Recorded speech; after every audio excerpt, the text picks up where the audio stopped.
Hello, hello. My name is Amanda Hsieh. I recently obtained my doctorate in musicology at the University of Toronto. And after a brief stint as sessional lecturer here, I have just taken up a research assistant professorship in musicology at the Chinese University of Hong Kong. I'm very grateful to the organizers at the Centers of Ethics for having me here to share a musical moment with you in this strange world.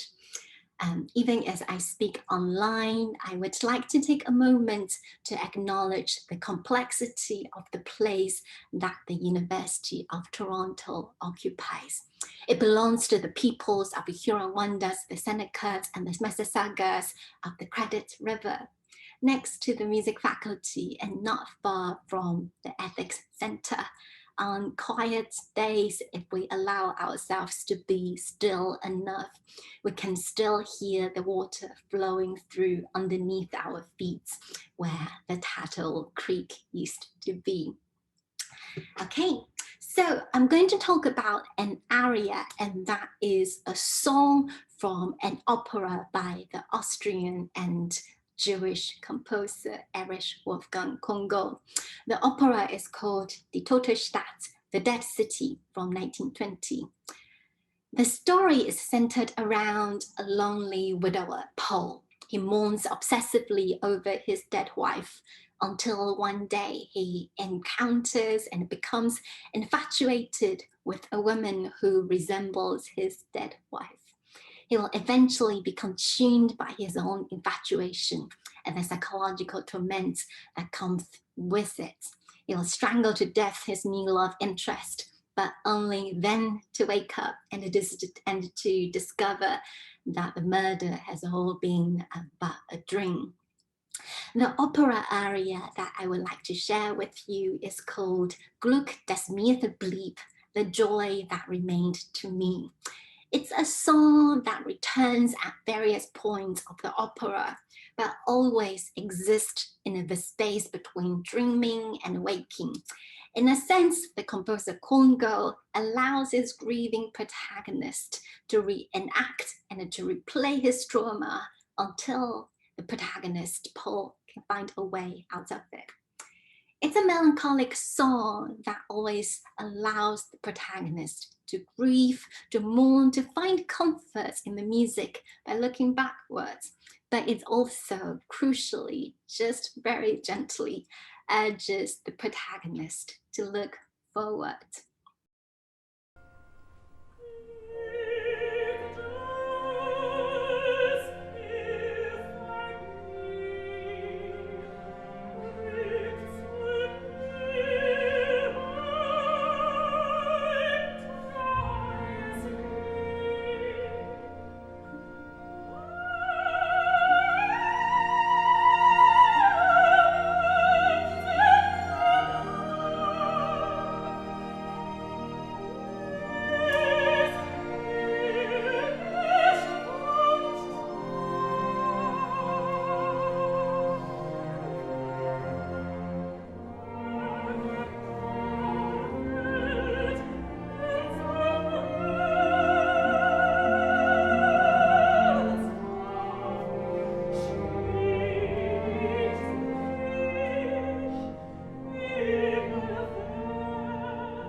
Because Paul will eventually, at the end of the opera, leave his grief behind, Korngold's Die tote Stadt may appear to be a straightforward and even rather conservative story about the rehabilitation of a man who would, in the first decades of the 20th century, be recognized as Jewish, as somebody who was presumed to be weakened, effeminate, and even degenerate, as somebody who stood alongside other supposedly illegitimate bodies, the pension chasers, the sexual perverts, the homosexuals, in order to prop up the idealized image of the German hegemon. As the musicologist Ian Biddle asserts, bodies are the sites of discourse. And in the figure of Korngold's protagonist, we see the racialized gender that has circumscribed the anti-Semitic stereotype of a weak and passive Jewish masculinity. But crucially, at the end of the opera, Paul ultimately re-enters normative society as a man should. After the First World War, as historian Lisa Silverman writes in her Becoming Austrians, it became all the more crucial for Austria's, or rather Vienna's assimilated Jews, to scalp a new identity for themselves to counter the surge of anti-Semitism after the war. The Viennese assimilated Jews previously tripartite and relatively comfortable pre-war identities as proud members of the German Kultur nation, the German culture nation, loyal citizens of the Austro-Hungarian Empire, but also as Jews, were first compromised by hardening ideas of a pervasive Germanic manhood during the war years, and more devastatingly, completely lost amidst the Habsburg Empire's humiliating collapse into first German Austria and then the First Republic. What is interesting to me is also that Korngold's opera existed in a time, the 1920s, that many have compared to today, despite the temporal, geographical, and material differences. Today's surge of far-right forces bear resemblance to the rise of what would eventually consolidate as Nazism in the first decade of the 20th century. When I first received the invitation to be part of the Ethics of Song series, I understood that I was being called on to carry out the work of diversity, because my contact person explained that they had found me through an equity-seeking group for North American music studies that I've been involved in. But what does this mean for me, a person of color in what's called Canada, to do the work of diversity at and for a white institution? It's a rhetorical question that many non-white folks have asked themselves over and again. Indeed, the queer feminist scholar Sarah Ahmed writes that certain words carry a complaint, such as race, racism, sex or sexism, and that, I quote here, a complaint seems to amplify what makes you not fit, picking up on what you are not, unquote. By raising the question of my presence here, I am, in essence, making a complaint. I have obviously accepted the Ethics Center's invitation. I have been asking myself who my audience should be. Am I speaking on this platform to the university's white majority? Or could I get away with speaking to the students and colleagues of color?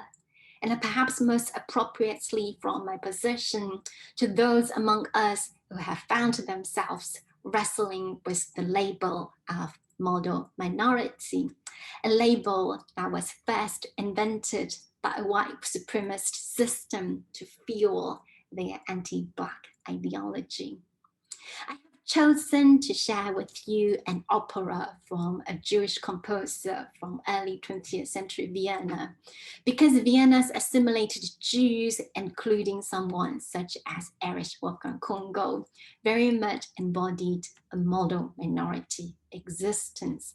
They excelled in the public sphere in every way they could, but they also treaded carefully because at a time, among other things, when immigration used animated Gentile nationalism, they, the Viennese Jews, existed in a world that overtly and covertly did not wish to see the likes of them to thrive.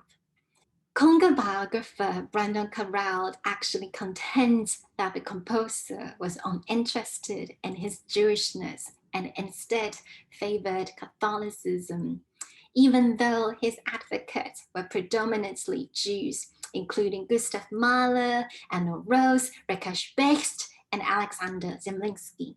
However, in a place where Catholicism intimately shaped its governance and its state funding well into the 1920s, and where anti-Semitism was written into the institutional bureaucracy, Korngold was unexceptional in his unacknowledged Jewishness and even his general affinity to Catholicism.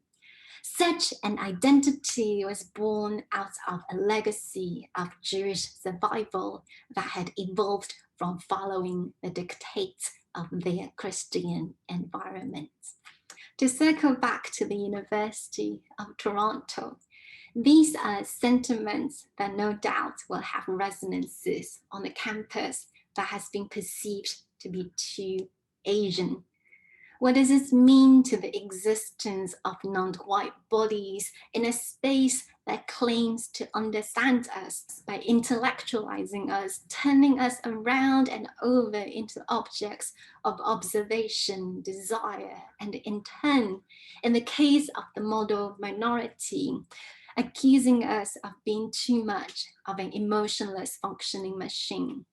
How do we exist in a system that continues to demand us to be palatable?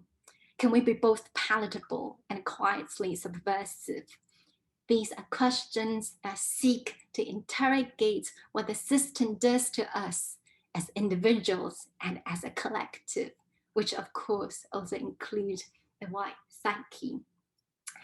I am of course asking these questions because I suggest that these were also questions that Korngold was already asking back in the 1920s through the recurring aria of Glück, das mir verblieb.